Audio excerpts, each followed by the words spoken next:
નવસારીમાં ફ્યુઝન નવરાત્રીના આયોજક શ્રેયલ સાહની સુરતના એક એન્જિનિયરિંગ વિદ્યાર્થી સાથે 5,07,000 રૂપિયાની છેતરપિંડી અને ધમકી આપવાના આરોપસર ધરપકડ કરવામાં આવી છે। વિદ્યાર્થીએ ઇવેન્ટ મેનેજમેન્ટના કામ માટે કરાર કર્યો હતો, પરંતુ તેની ચૂકવણી કરવામાં આવી ન હતી। પૈસાની ઉઘરાણી કરતા આયોજકોએ તેને જાનથી મારી નાખવાની ધમકી આપી હતી। ત્યારબાદ મામલો પોલીસ સ્ટેશને પહોંચ્યો હતો। સુરતના વરિયા વિસ્તારમાં રહેતા 21 વર્ષીય વિદ્યાર્થી દક્ષ નરેશભાઈ કાકલોતર ગાંધી એન્જિનિયરિંગ કોલેજમાં 7મા સેમેસ્ટરમાં અભ્યાસ કરે છે। તે પરિવારને આર્થિક મદદ કરવા માટે ઇવેન્ટ મેનેજમેન્ટનું કામ પણ કરે છે। વિદ્યાર્થીએ નવસારીના ફ્યુઝન નવરાત્રીના આયોજકો સામે 5,07,000 રૂપિયાની છેતરપિંડીની ફરિયાદ નોંધાવી હતી। પોલીસ ફરિયાદ મુજબ વિદ્યાર્થી વર્ષ 2025ની નવરાત્રી માટે સોશિયલ મીડિયા પર નવસારીમાં યોજાનાર ફ્યુઝન નવરાત્રીની જાહેરાત જોઈ હતી।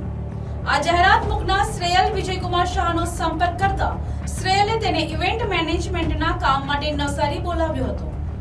શ્રેયલ શાહ અને તેના પાર્ટનર વિરાજ રમેશભાઈ ગાયકવાડે નવસારીના ઓમ પાર્ટી પ્લોટ ખાતે નવરાત્રીનું આયોજન કર્યું હતું। દક્ષ અને આયોજકો વચ્ચે પ્રોડક્શન, હેલ્પ ડેસ્ક, સિક્યુરિટી અને મેનેજમેન્ટ માટે કુલ 5,66,000 રૂપિયા નક્કી કરવામાં આવ્યા હતા।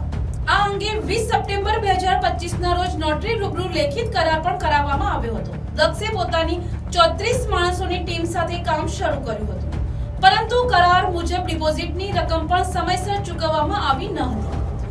જ્યારે દક્ષે પૈસાની ઉઘરાણી કરી ત્યારે આયોજકોએ તેને અપશબ્દો બોલી અને હાથ પગ તોડી નાખવાની ધમકી આપી હતી।